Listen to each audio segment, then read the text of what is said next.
नमस्कार, बहुत बहुत स्वागत है आपका। हम इस समय खड़े हुए हैं दमोह जिले के जवेरा विधानसभा क्षेत्र के ग्राम बड़गुआ में। वह ग्राम जहां आज चर्चा हो रही है जिस गांव की, और वो चर्चा इसलिए हो रही है कि यहाँ पे बन रही हैं वह ईंटें जो वातानुकूलित हैं।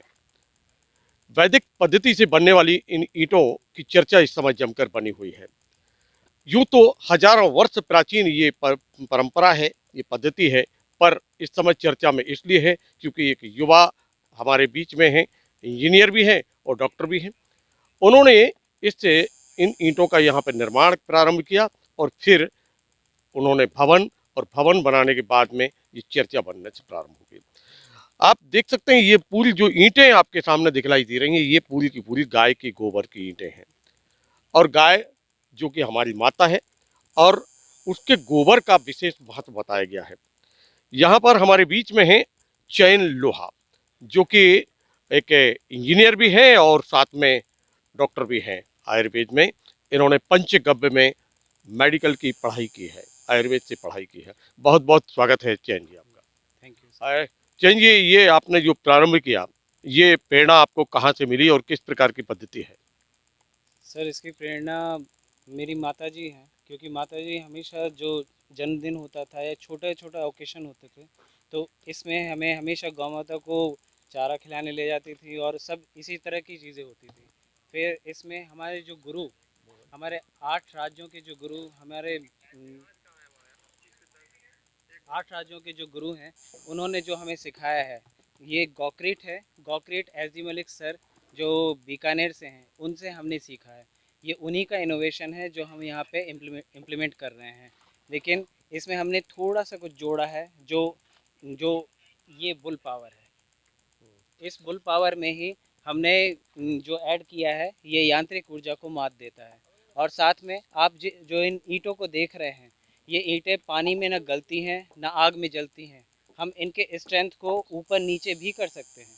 ये हमारे ऊपर है कि हम इसके स्ट्रेंथ को कितना भी बढ़ा सकते हैं और कितना भी कम कर सकते हैं, क्योंकि इनके इंग्रेडिएंट्स इस तरह के हैं। इस इसमें थर्मल इंसुलेशन होता है। इसमें आप जो भूकंपरोधी है, एक्चुअली क्या है, कोई भी गारा जो होता है वो एकदम पूरे पत्थर की तरह नहीं होना चाहिए। जैसे लकड़ी पेड़ होते हैं वो ठूट की तरह हो तो टूट जाते हैं आंधियों में, लेकिन जो फ्लेक्सिबल होते हैं, वे जो हरे होते हैं वो फ्लेक्सिबल होते हैं, वो नहीं टूटते हैं। ठीक इसी तरह से मोर्टार को भी फ्लेक्सिबल होना चाहिए। फ्लेक्सिबल होने से वे इलास्टिसिटी होती है उनमें, और इलास्टिसिटी होने के कारण भूकंप आए, आंधी आए या बिजली गिरे, उन पे कोई असर नहीं होता है। बिजली गिरने में क्या होता है कि ये मिट्टी ही है जो इसको एब्जॉर्ब कर लेती है। और मिट्टी का जो आदर्श रूप है, आयुर्वेद ये कहता है मिट्टी का जो आदर्श रूप है वो है गोबर। तो इसी वजह से गोबर का भी खाद बनता है। तो वही गोबर में जब ये बिजली गिरती है तो कोई असर नहीं होता है। ऐसे घरों में न बिजली का भी असर नहीं होता है। इसीलिए जैसे कि आपने बताया कि लचीलापन बहुत आवश्यक है, और लचीलापन इसमें होता है, और इसीलिए इसका ज़्यादा फायदा होता है। जैन जी, अभी ये पीछे हम आपके देख रहे हैं, ये पूरा, ये इसको क्या कहते हैं और ये किस पद्धति से तैयार होता है, क्या है ये?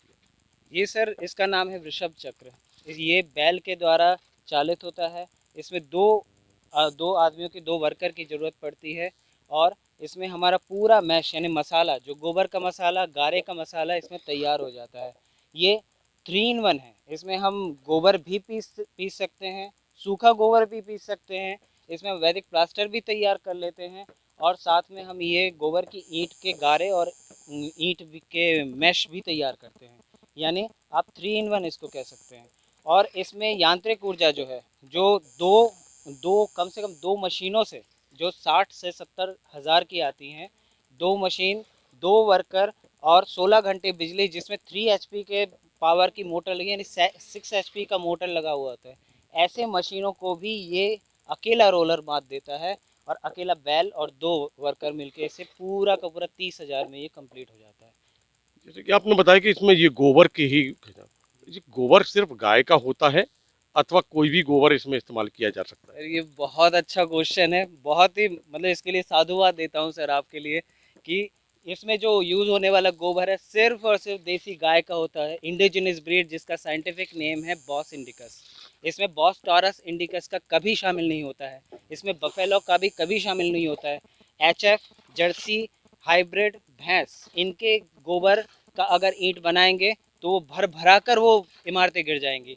लेकिन गोबर की ईंट इसीलिए नहीं गिरती है क्योंकि आप जो फ्रेश गोबर होता है उसको आप थोड़ा सा तोड़ के देखेंगे तो उसमें एक लुब्रिकेंट टाइप का, एक प्लास्टिक टाइप का दिखेगा, एक्चुअली वो प्रोटीन रहता है।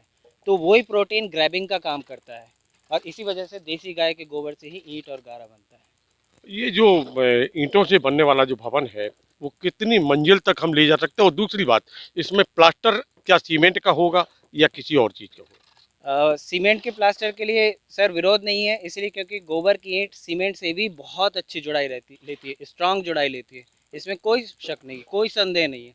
लेकिन अगर आप वैदिक घर पूर्ण रूप से चाहते हैं तो आप वैदिक गारा यूज़ कर सकते हैं, वैदिक प्लास्टर यूज़ कर सकते हैं जुड़ाई में। और इसके जो आपको छोटा सा उदाहरण दे रहा हूँ, कतर। कतर में जो 20 मंजिला इमारतें हैं, 400-500 सालों से बने हुए, वो मिट्टी के बने हुए 20 मंजिला इमारतें हैं। कतर में अभी वहीं पर भूकंप आया था, जो पूरे सीमेंट के स्ट्रक्चर, सीमेंट और सरिया के बने हुए स्ट्रक्चर्स पूरे धराशायी हो गए थे। लेकिन वहीं उसी शहर में बने हुए 20 मंजिला इमारतें जो मिट्टी की बनी हुई थी वो नहीं टूटे। मिस्र में मिस्र में जो पिरामिड्स हैं उनमें वही चीज़ें मिली हुई हैं जो हमारे वैदिक प्लास्टर में मिला हुआ है। आप समझ सकते हैं, वो भी हज़ारों साल से खड़े हुए हैं, ये भी हज़ारों साल तक खड़े हो सकते हैं। हमारे गुरुजी जो है वैदिक एस डी मलिक सर 200-300 से कम साल का दावा नहीं करते हैं, इससे ज़्यादा का ही करते हैं। वो भी हजारों वर्ष से खड़े हुए हैं और ये भी हजारों वर्ष तक रह सकते हैं। यानी बिल्कुल इस बात की कोई संशय नहीं है कि जो ईंट बन रही है गाय के गोबर की, वह कहीं कमजोर भवन का निर्माण करेगी, अपितु उन भवनों के जो वास्तव में आधुनिक तरीके से बनाए जाते हैं उनसे हजार गुना मजबूत ये भवन होंगे और भूकंप रोधी, और साथ में मनुष्य को नई ऊर्जा और जीवन को एक सकारात्मक ऊर्जा देने के लिए ये एक नया कदम हो सकता है।